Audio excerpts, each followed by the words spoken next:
guys, it's Blake back with another video.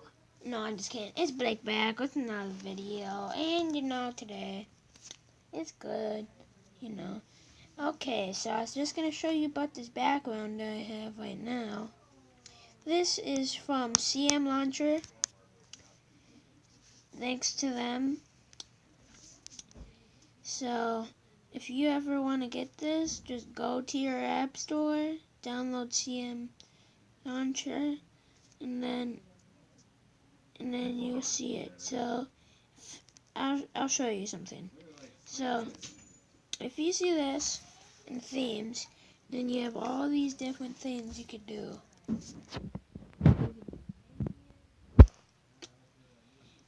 All of this. So if I want to do this, watch this.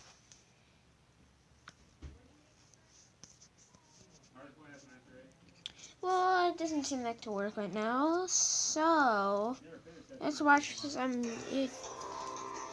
I'm gonna watch some. We, are gonna watch some. Try not to laugh. I mean, no, not try not to laugh. It's gonna be a creepypasta video.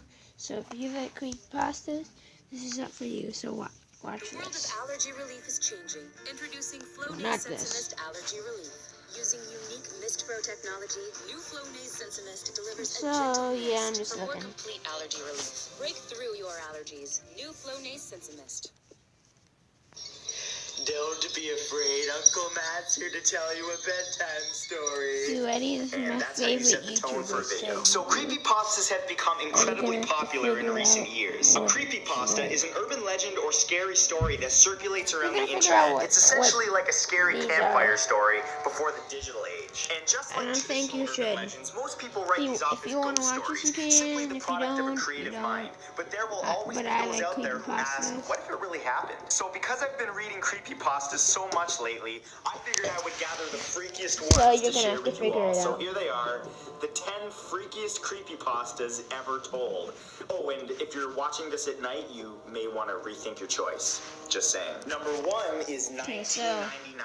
This story, simply known as 1999, is about a Canadian blogger named Elliot who decides to investigate a low-budget TV show that he used to watch in 1999 that only aired for a few episodes. One episode, called Playing with Scissors, featured live-action hands on a table. The episode immediately turned dark as one of the hands repeatedly stabbed a smaller hand with a pair of scissors, while a muffled child's scream could be heard in the background. The next episode, called Mr. Bear's Cellar, featured a mentally unstable man who dressed up as a character called Mr. Bear and did things so disturbing that I can't even mention them here. Eventually, police investigated and shut down the sadistic show, but by that time the damage had been done to anyone who saw the morbid episodes.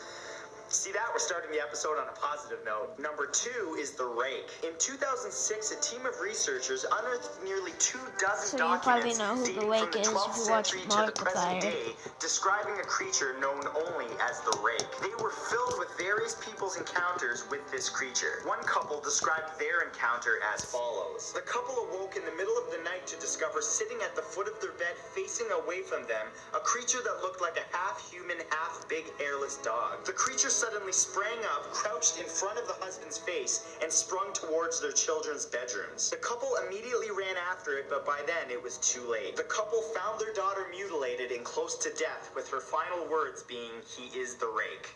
Remember that one when you go to bed tonight. Number 3 is Where the Bad Kids Go. A photographer decided to research an old children's show that he used to watch as a child in wartime Lebanon. The half-hour show relied on graphic imagery and scare tactics to keep kids from misbehaving. The closing scene of every episode featured a slow zoom towards an old rusted iron door, and as it got closer, screams could be heard coming from the other side as the text, "That's where the bad kids go," popped up in Arabic. The photographer was able to find the studio where the old show was filmed, and despite being abandoned for a long time, was actually able to find the famous old rusted door, but he was not prepared for what was on the other side. Upon entering the door, he discovered an empty room covered in blood, feces, and bones, with a caged microphone hanging from the middle of the room.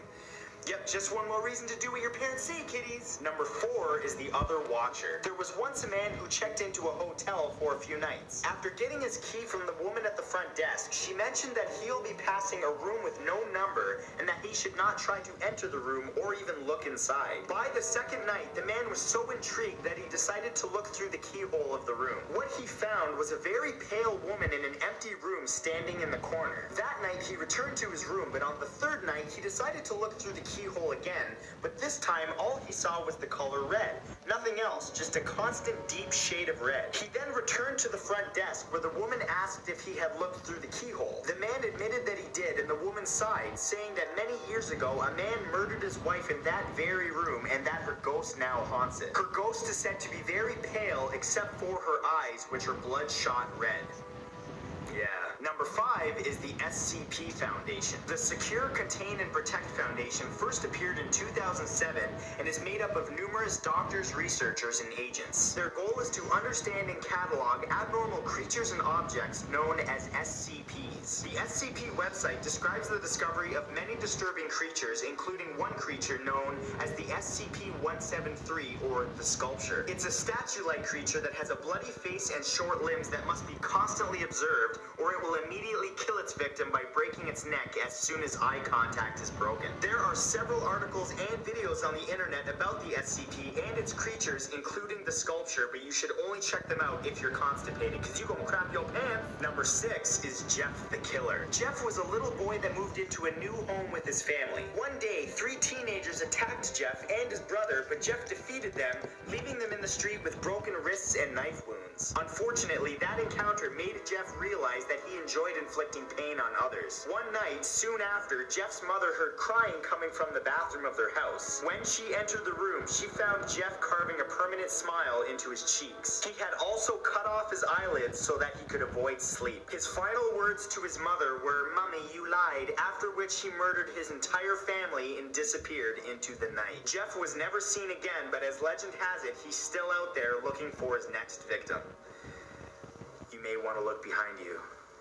Number 7 is Wake Up. In the past, it's been reported that some victims of torture during the act would retreat into a fantasy world from which they could not wake up. In this catatonic state, the victim lived in a world just like the normal one, except they weren't being tortured. The only way that they realized that they needed to wake up was a note that they found in their fantasy world. It would tell them about their condition and tell them to wake up. Even then, it would often take months until they were ready to discard their fantasy world and wake up.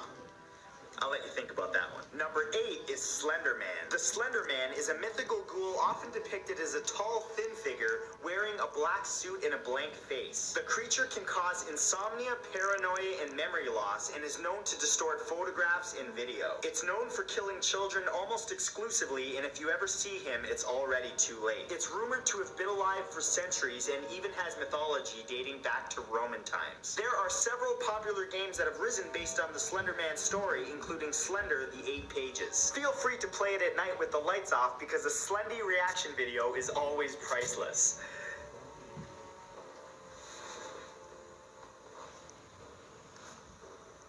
Number 9 is Robert the Doll. Robert the Doll is a real-life doll that many say is cursed. The doll was given to artist Robert Eugene Otto in the late 1800s by a servant working in his family's home. The doll, which he named after himself, took on a life of its own and terrorized his family. Disturbingly, Robert kept the doll into adulthood and it terrorized his wife, leading her to insanity. The doll now resides in the Fort East Martello Museum in Key West, Florida. As rumor has it, visitors must ask Robert politely if they want to take his photo. If they take his photo without permission or mock him in any way, Robert is said to lay a curse on that person. And I have no idea how far this doll's reach is, so I'm just going to say I respect this doll and he is awesome.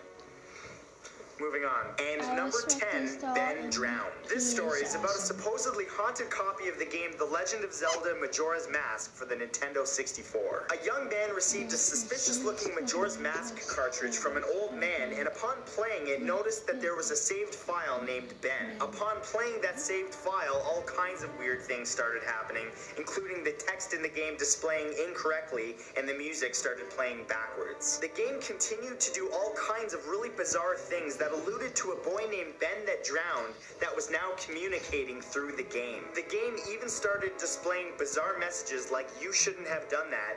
Ben is getting lonely, and you've met with a terrible fate, haven't you?" After he started to get really freaked out, this guy recorded the gameplay, and all of the footage is on YouTube. But I warn you, the footage is really freaky and really bizarre, so if you watch it, it may just ruin all the good memories you had of that game, so yeah, enjoy. And that's it for this time, guys. If you'd like to read the full gruesome version of...